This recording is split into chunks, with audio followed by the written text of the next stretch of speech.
All right. January 18th, 2025, weekly updates. What do I got to talk about? Um, right off the bat, I I did some work on Vanessa. I There's this on your AC compressor in your vehicle, there's a clutch plate.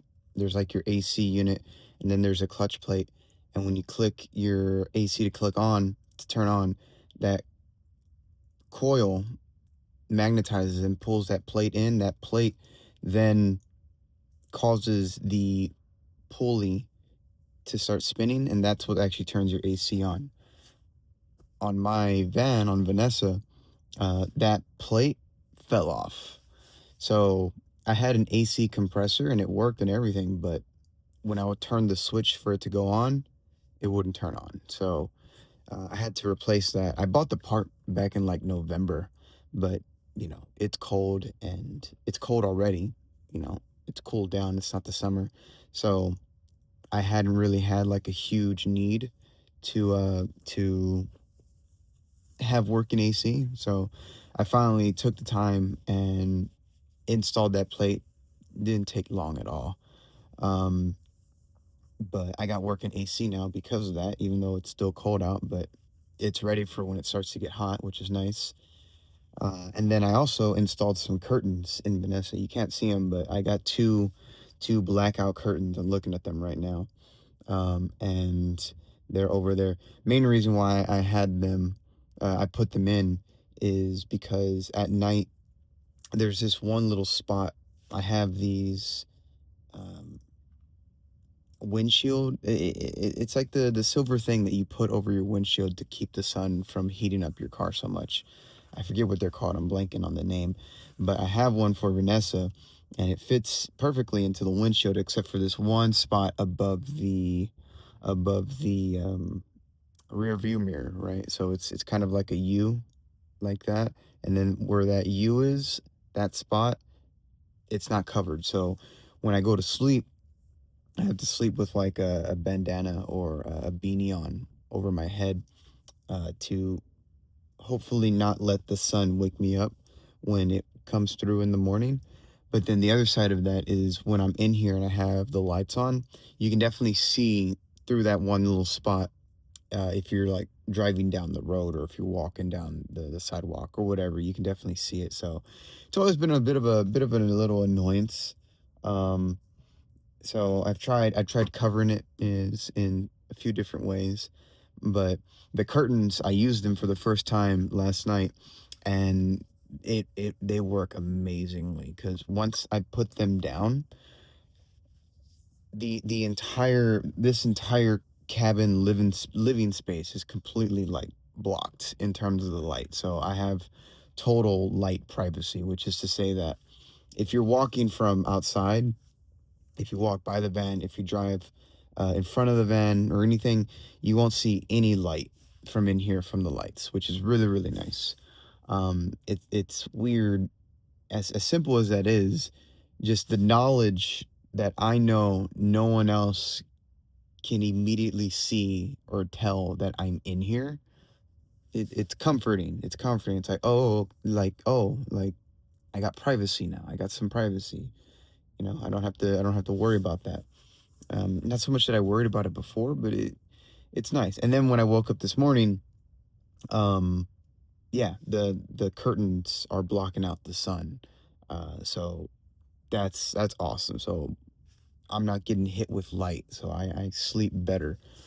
Um, I've also heard that putting curtains um, between the window areas of the front of the van and then the back of the van is supposed to help a lot in the summer with keeping this area cool.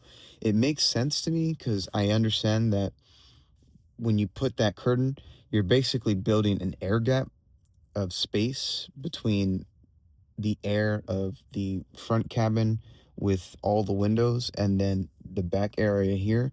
So the only way this back area gets hot is through the heat that comes through the wood, right? Which is to say that the sun has to heat the van and then the insulation and then the wood. and then the wood heats the air here.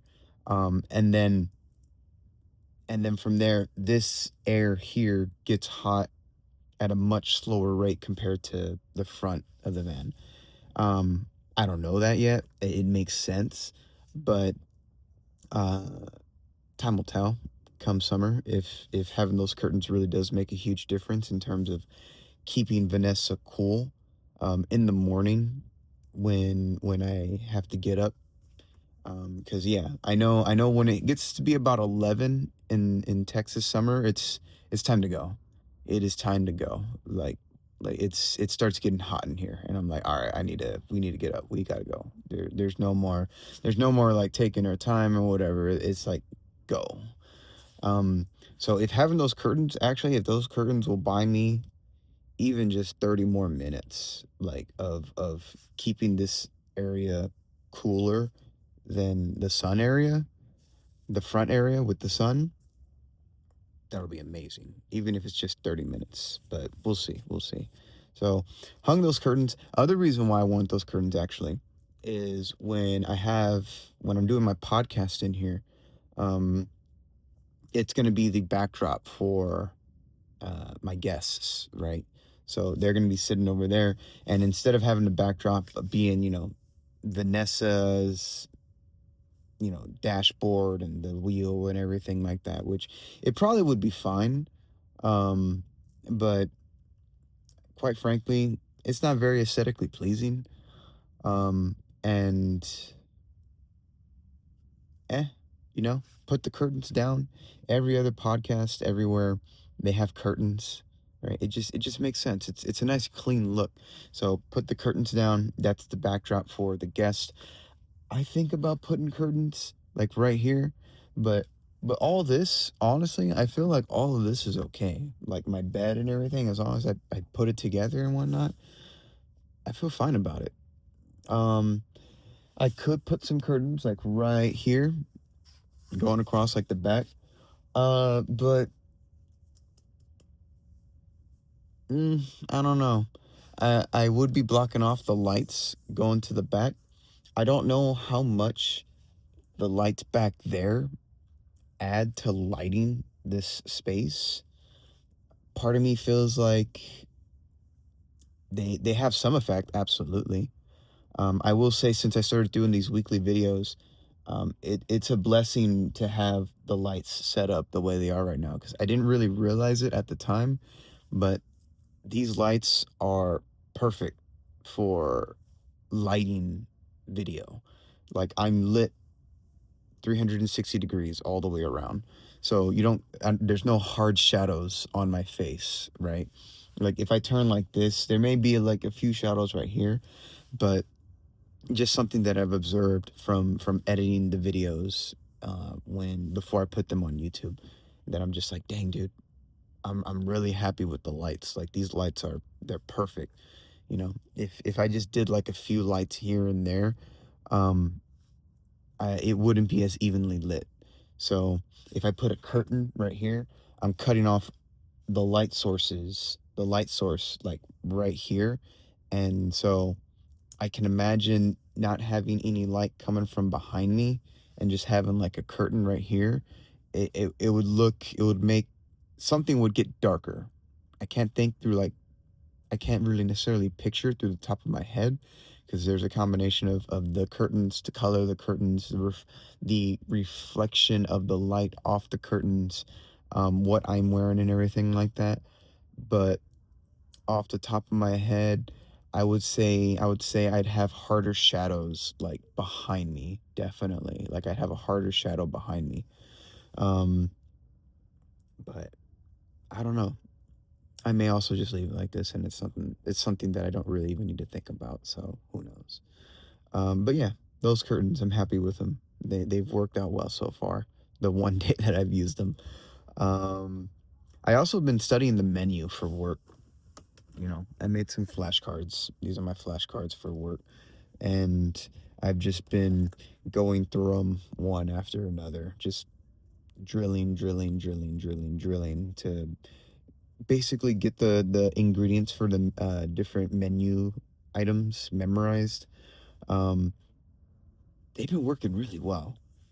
I've had these flashcards for a bit, and just I made flashcards for the cocktails and for the wine, and like an idiot, I didn't use them, but I'm using them for the menu, and I can definitely say the the flashcards are helping me learn the menu vastly faster than the time it took me to learn the cocktails and everything. And even right now, I'm kind of forgetting that information, so I'm gonna start going through the flashcards for the cocktails and the wines that we have and everything like that, and start getting that solidified. So I've been keeping up with that. It's one of my goals to become a captain at work for the year, and I want to do that by the end of February.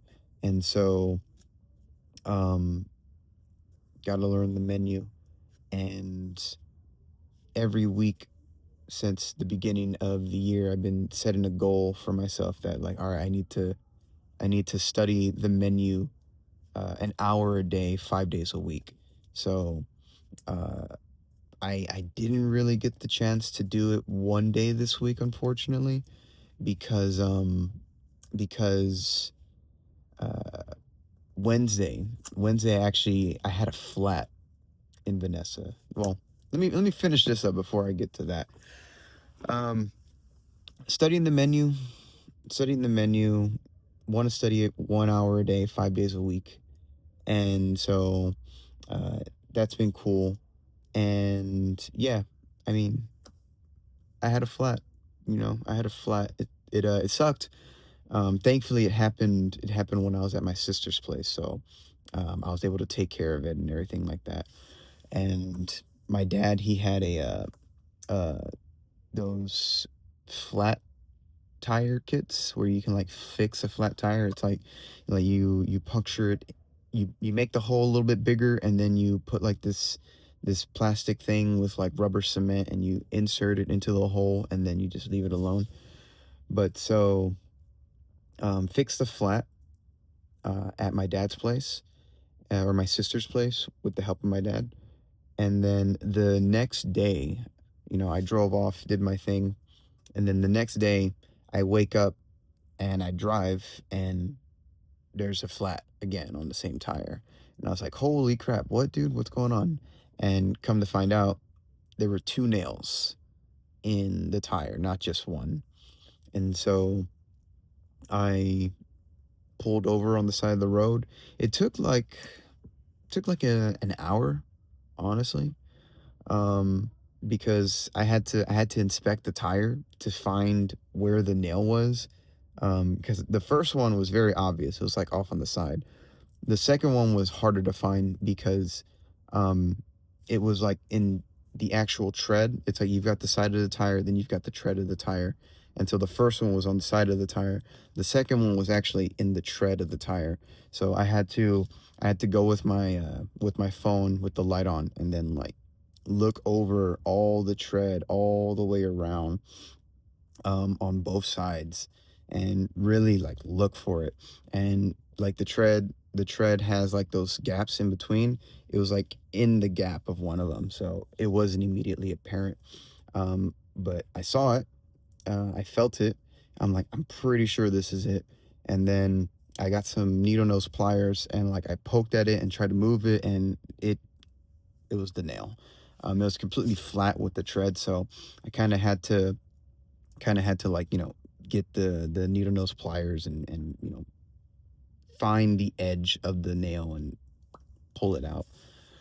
Once I pulled it out, the air started coming out of the tire and everything. So I was like, oh my gosh, so um, just I fixed the flat. That's the main thing. Finding the nail was the time consuming part of the process. But then after that, you use one of the tools to clean the hole and make it a little bit bigger for the plastic thing that you put in there, the plug. And then you plug it with the plug and the rubber cement. And then once it's in, then you leave it alone and you're good. Um, so that was Wednesday, and then I saw a movie on Thursday. Thursday is usually my day off, so um, I I chilled the whole day, honestly. just relaxed, went to a coffee shop, did some reading, um, ate out for lunch and dinner. Uh, where did I go for lunch? I think I went somewhere different for lunch. I don't remember. Uh, I don't remember where I went for lunch. I remember where I went for dinner. I got pizza. That was good. I like pizza. But the movie I saw was called The Brutalist, and eh, it was it was good, but then it wasn't. It, I'm not really sure how I feel about it, honestly. It was definitely a very like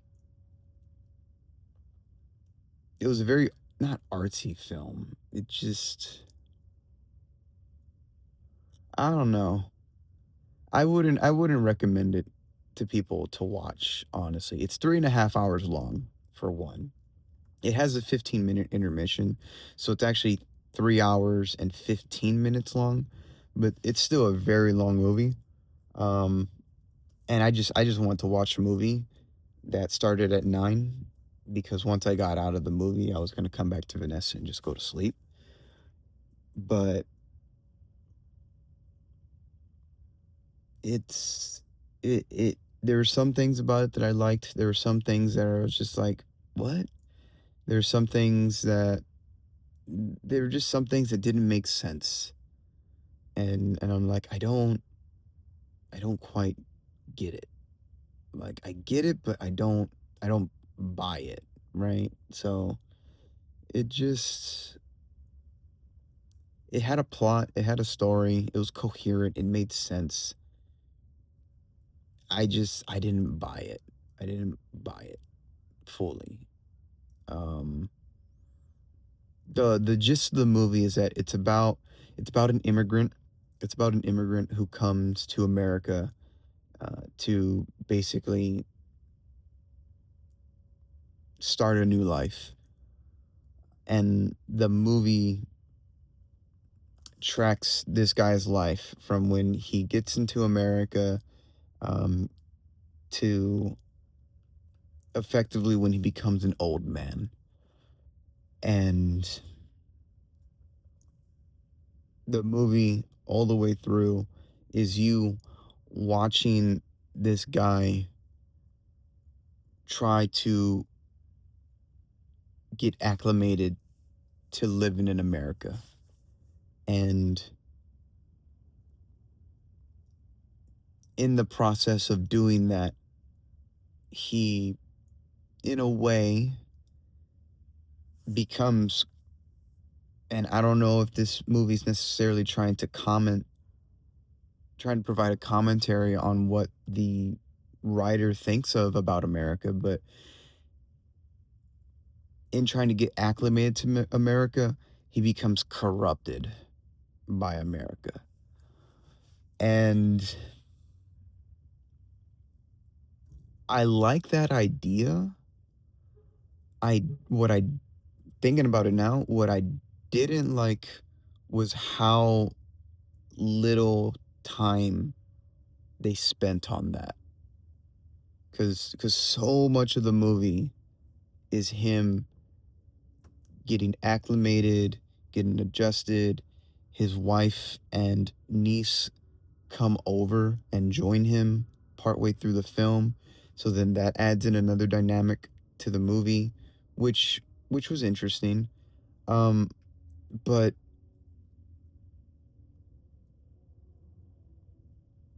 by the time he becomes corrupted, and I'm not really spoiling anything, but by the time he becomes corrupted, it's like 3/4 to 4/5 of the way through the movie that that's that to me was the real conflict about the movie. But then that conflict, it doesn't go anywhere.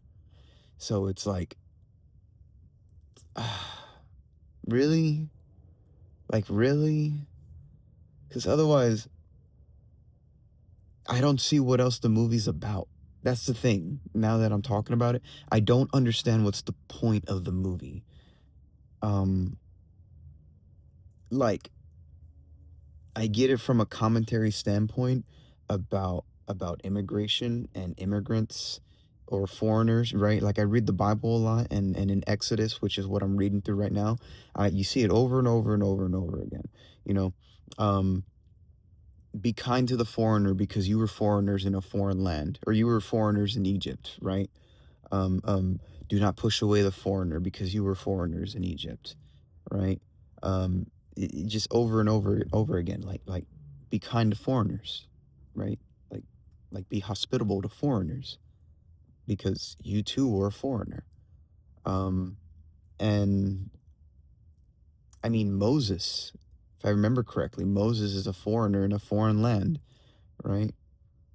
Before he helps the Israelites get out of Egypt, right? He is a foreigner in a foreign land. So I believe it's him. I believe it's him. But so this whole movie is about this guy who is a foreigner and is in America and is trying to get acclimated to America. He's trying to start a new life, and his family that he knows about comes over and joins him. And it's like he goes through this radical change of character and personality, but it's so late. So, and other than that, like that's such a big thing because he's the main character. I mean, he's the protagonist of the film. So it's like, what else is the movie about? Like it's just about a commentary on seeing this guy in his life. Uh yeah, like other than that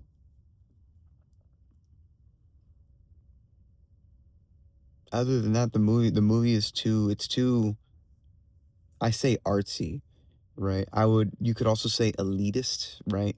Like only elitist individuals would watch the movie and really, oh, this movie's about this and it's about that and da da da da da, right? You don't get it, you don't get it. Um, but I don't think most people are like that. So me personally, it was okay. Um, but I wouldn't recommend it to people. I really wouldn't, unless someone's like really big on cinema and film and everything, and let them watch it and they can weigh in on however it is that they want. But me personally, I'm like, nah, don't watch it. Like, don't watch that movie. It's not worth it. It's not worth it. So I will say this: during that 3 hours of watching it, it never really felt like it was dragging. I'll give it that. I'll credit it with that. Like it never felt like it was dragging. Like I'm just like, oh come on, what's the next thing? So it did consistently move every moment throughout the film. I'll give it that.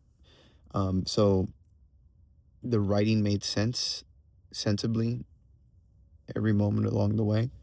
There's a few points where the movie jumps in time, but it doesn't say anything. It lets you figure that out on your own, which I kind of liked because it kept me on my toes with the movie, of just like, it's this scene and then this scene, and just through the dialogue between the characters, you you connect the dots of like, oh, 10 years has passed, right? Like it's literally one scene, next scene, 10 years has passed, dialogue, like, oh, okay. So little things like that I actually like because it kept me mentally tuned into the movie. And they did that more than once. They did it throughout the film, honestly. They did it several times throughout the film where just time jump, time jump, and with a 3 hour long movie, that was, I think, a really smart move on the writer slash editor or director's part, because yeah, there's a moment where you're just like, wait, what's going on right now? Like you clue in. I'm just like, wait, what's happening? And then you listen to the dialogue, and then you're just like, oh, okay, cool. 5 years has passed. 10 years has passed, right? Um. So, and I really like that. I will give it credit on that part. That was a very, in my opinion, that was a very novel move to make, right? No fade to black 10 years later come back, right? You're not hand holding the audience, right? Just this scene, next scene, 10 years has passed, but it's indirectly implied, right? And then that's another thing that they did. They indirectly implied some stuff here and there that I picked on, which now that I'm saying it, maybe I should watch it again and I'll pick up on those other things that they were indirectly uh, referring to, right?